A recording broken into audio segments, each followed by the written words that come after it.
Vamos falar de um conceito importante na mecânica, que é o conceito de trabalho. Ele é importante na medida em que, calculando o trabalho, a gente sabe o quanto a energia cinética de uma partícula muda quando ela se desloca de um ponto A até um ponto B. Mas ele é mais importante por conta de outras questões. A definição, por exemplo, de forças conservativas é feita por meio do conceito de trabalho. O conceito de trabalho, por outro lado, é importante que a gente ressalte esse aspecto. Ele é introduzido de uma maneira muito formal. E, convenhamos, muitas vezes é difícil entender esse negócio de integral de linha, né, que requer, a rigor, um cálculo mais avançado. Mas vamos tentar explicar da melhor maneira possível, sem introduzir esses conceitos com muita precisão. Muito bem, então vamos começar com a definição de trabalho realizado por uma força. É disso que a gente vai falar. Ora, isto vai ser feito a partir da definição de trabalho realizado por uma força constante. É um caso particular. Vamos agora explicar alguns conceitos que vamos utilizar ali. Ora, digamos que a partícula está num determinado instante de tempo, num ponto A. O vetor posição associado ao ponto A é o vetor RA. Depois de um certo tempo, a partícula se encontra agora num ponto B. O vetor posição associado a esse ponto B é RB. Aqui eu tenho a origem do referencial. Ora, a partícula se desloca desse ponto A até o ponto B ao longo de uma curva. Vamos designar essa curva como sendo a curva gama. Muito bem entendido isso, vamos voltar aqui então à nossa figura. No caso de uma força constante, nós definimos o trabalho realizado por uma força constante quando o corpo se desloca de um ponto A até um ponto B. É a nossa notação aqui, trabalho, quando a partícula vai de A até B. Esse trabalho é definido, essa grandeza física, é definida como sendo igual ao produto escalar da força, que no caso é constante. Produto escalar da força pelo vetor deslocamento. Observe-se que, de acordo com esta figura aqui, eu tenho RA, aqui eu tenho RB. O vetor de deslocamento é esse vetor azul aqui, e que estamos indicando por ΔR. Portanto, o trabalho realizado por uma força é definido como sendo o produto escalar da força pelo vetor de deslocamento. ΔR é tal que RB é igual a RA mais ΔR. Portanto, ΔR é igual a RB menos RA. É o vetor de deslocamento. Muito bem. Essa definição é simples. Agora vamos complicar as coisas. Por quê? Nós estamos interessados no caso de uma força que não é constante. De forma que essa força varia de ponto para ponto. De ponto para ponto. Ora, o que significa, por exemplo, que nesse ponto a força tem essa direção e esse sentido, tem esse módulo. Num outro ponto, a força tem essa direção e esse sentido. No outro é assim, no outro é assim. A força varia com uma posição, assume valores diferentes de ponto para ponto. E agora, como é que a gente faz? É um truque, né?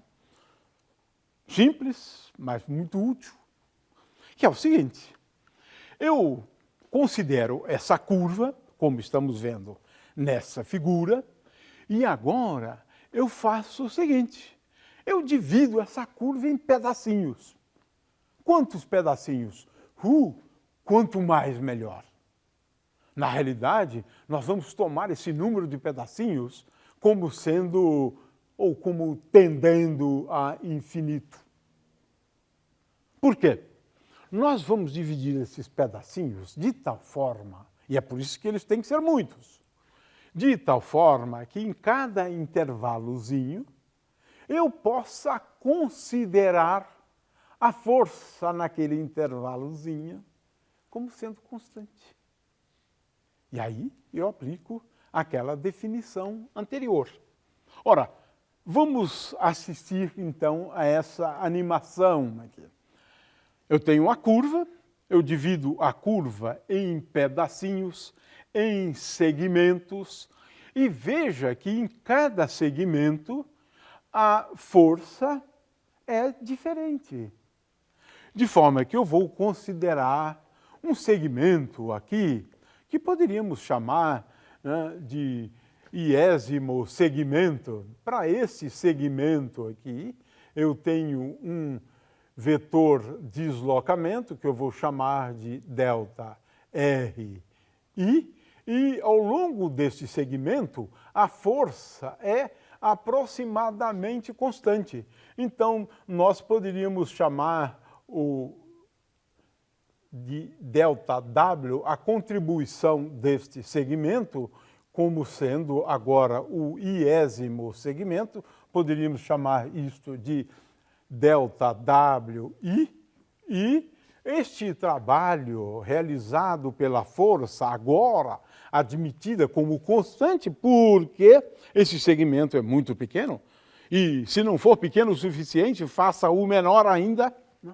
O fato é que nós admitimos que para cada segmento eu tenha um trabalho dado pela força que é admitida como sendo constante ao longo daquele segmento, vezes o vetor deslocamento associado a esse segmento que é muito pequeno, né?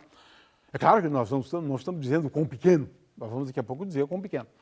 Muito bem, de forma que veja que ao longo, por exemplo, do primeiro segmento, de acordo com essa figura, a força é, digamos assim, F1 e tem o delta R1. No segundo segmento, a força é F2 e o deslocamento é delta R2. Bom, como é que a gente faz? O trabalho realizado é a soma, né? Aqui eu considerei o trabalho realizado ao longo do iésimo segmento, que eu considerei naquela figura ali, e, portanto, o trabalho realizado pela força não constante ao longo do deslocamento do objeto de ponto A até o ponto B é igual à soma desses trabalhos. Trabalho ao longo de cada um desses segmentos. O problema é o seguinte: para que isso dê certo, para que isso seja bem definido, a rigor, nós devemos tomar um número muito grande de segmentos. E, na realidade, utilizamos aqui a ideia, né, do limite em que o número de segmentos tende a infinito. Tende a infinito. Neste caso, nós definimos essa soma com esse número n de segmentos muito grande, tendendo, na realidade, para infinito, nós definimos esta soma como sendo uma integral, definida como uma integral de caminho, f escalar dr. Agora estamos considerando elementos infinitesimais do vetor de deslocamento ao longo de uma curva gama. E isto, então, define o trabalho realizado por uma força quando a partícula se desloca deste ponto A até o ponto B. Veja que essa integral, a rigor, ela é análoga à soma de Riemann, no caso de integrais de funções de uma variável. Porque, na verdade, eu estou tomando n tendendo a infinito. Ou seja, ΔR tendendo a zero, ΔRI tendendo a zero. Não vamos entrar nesse tipo de consideração. E não vamos também procurar explicar como efetuar integrais de caminho, né? Integrais desse tipo aqui, né? Na realidade, quando a gente considera esse limite tendendo a infinito, este vetor dr, ele é tal que dr é igual a um versor tangente a esta curva por um determinado ponto, de forma que aqui eu tenho a tangente à curva, por exemplo, por esse ponto, e dr é igual a t vezes ds, ou vezes dl, de forma que dl é um elemento de comprimento da curva, um elemento de comprimento infinitesimal da curva. O comprimento da curva é igual à integral de dl. Mas, formalmente, é isto que significa efetuar esta integral. Ora, definimos, então, de uma maneira um tanto quanto formal e talvez até difícil de entender, porque seria o caso de fazer exercícios sobre cálculo de integral de caminho. Mas eu acho que, neste ponto do curso, não é o caso ainda. Ora, o trabalho tem uma unidade, né, que é o Joule, é um Newton por metro. Ou seja, o trabalho tem a mesma unidade de energia. Por isso estamos agora começando a perceber, né, a relevância do conceito, do ponto de vista do conceito de energia. A gente também define potência de uma força a partir do conceito de trabalho. A potência, rigorosamente, eu posso definir a potência média como sendo o trabalho num determinado intervalo de tempo dividido pelo intervalo de tempo. Quando eu tomar esse limite, quando o ΔT tende a zero, isso define a taxa de variação instantânea do trabalho, ou seja, taxa de variação por unidade de tempo de trabalho. E agora ela tem uma continha simples, né? dW igual a F escalar dF.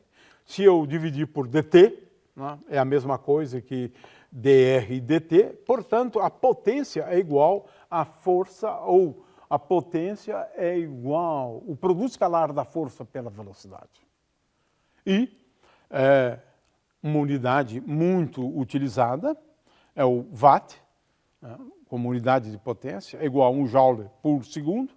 Eventualmente se usa outras. O HP, o horsepower, 746 watts. O cavalo vapor, 365 watts. São unidades, né, de potência que muitas vezes também se usa. O fato é que agora estamos em condições de já apresentar um resultado muito importante em relação a esse conceito, né? O conceito de trabalho, né? Ora, vamos mostrar esse resultado.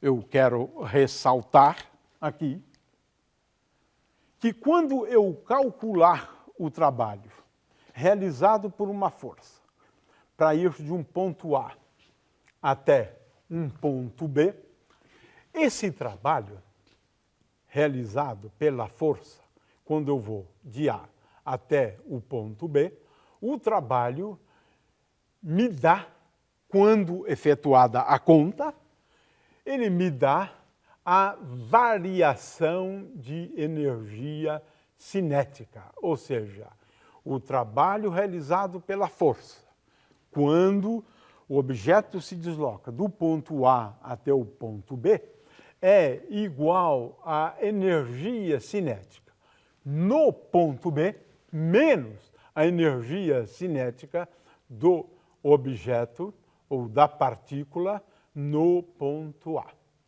Esse é um primeiro resultado muito interessante e é geral. Ora, como é que se prova isso? Bom, eu tenho aqui uma simplificação da demonstração, né, que envolve 3 ou 4 passos. Né? Eu escrevo esse F escalar dr como sendo F escalar dr é igual a m vezes dv dt escalar dr. E agora, num truquezinho, eu passo esse dt para cá.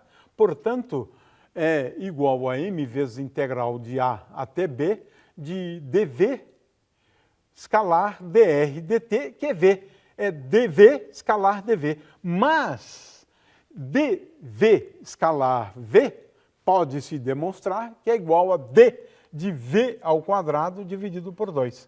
Consequentemente, o trabalho realizado por uma força F, quando o corpo se desloca de A até B, é igual à integral de uma diferencial exata, d de m vezes v ao quadrado sobre 2. Consequentemente, isto, de acordo com o cálculo, é igual a m vezes v ao quadrado sobre 2 calculado em B, menos m vezes v ao quadrado sobre 2 calculado em A, que é exatamente a diferença de energias cinéticas. Esse é um resultado muito bonito, porque se eu calcular o trabalho realizado por uma força, ou por um conjunto de forças, porque isso aqui realmente não faz a diferença, não é? Porque o que eu faço aqui é o uso da segunda lei de Newton. F ali pode ser uma soma de forças, né? A força resultante agindo sobre o corpo. Né? Muito bem, o fato é que o trabalho realizado para se ir de um ponto A até um ponto B, o trabalho realizado por uma força, ele dá a variação de energia. Então a gente está começando a perceber que a gente pode relacionar o conceito de trabalho ao conceito de energia. No caso, né, calculando o trabalho, eu determino quanto variou a energia cinética de um corpo. É por isso que o conceito é extremamente relevante. Ora, no caso de forças que dependem apenas de uma variável, então estou falando de forças unidimensionais e que dependam só, por exemplo, da coordenada x, então o trabalho realizado é igual à integral de f de x, que é uma função de x, integral de f de x dx, onde x varia de xa até xb. Portanto, o trabalho é basicamente a interpretação geométrica da integral, é o que eu estou fazendo uso agora. Né? O trabalho para se ir de um ponto A até um ponto B é igual à área sobre esta curva, né? Entre a curva e o eixo x. Né?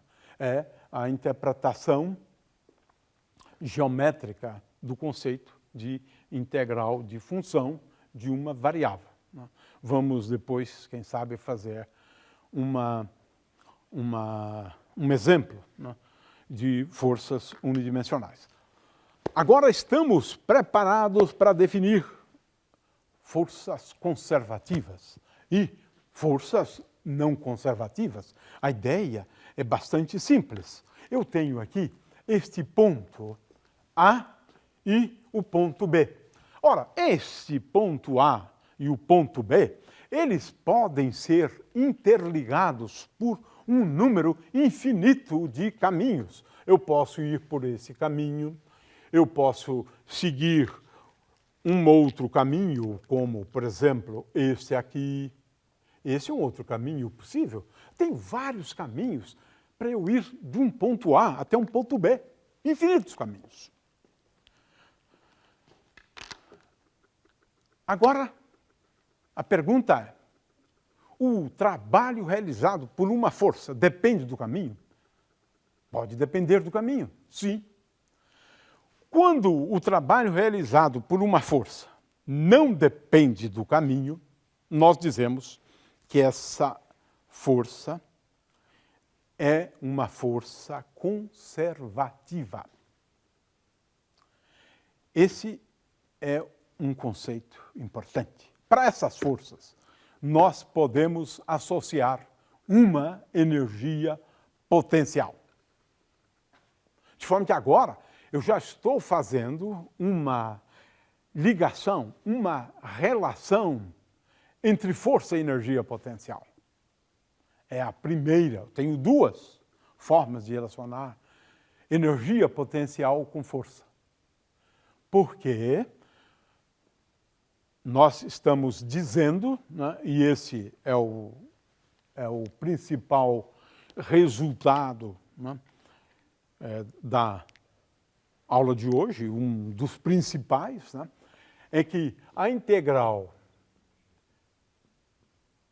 de caminho ou trabalho para se ir de um ponto A até o ponto B, se não depende do caminho, depende só dos pontos A e B, então, para forças conservativas, nós introduzimos o conceito de energia potencial assim. Ou seja, o trabalho para forças conservativas é igual à diferença de energia potencial. De forma que agora, a partir do conceito de trabalho, eu estou introduzindo o conceito de energia potencial para forças conservativas. Forças para as quais o trabalho depende do caminho são forças ditas não conservativas ou forças dissipativas. De forma que nós classificamos as forças em duas categorias. Aquelas para as quais o trabalho realizado, quando você vai de um ponto até um ponto A até o ponto B, não depende do caminho, depende apenas dos pontos A e B, são as forças conservativas. E as forças que não são conservativas denominamos de forças dissipativas. O trabalho depende do caminho. Para as forças ditas conservativas, o trabalho é igual à diferença de energia potencial. De forma que estabelecemos agora uma relação entre trabalho e energia potencial.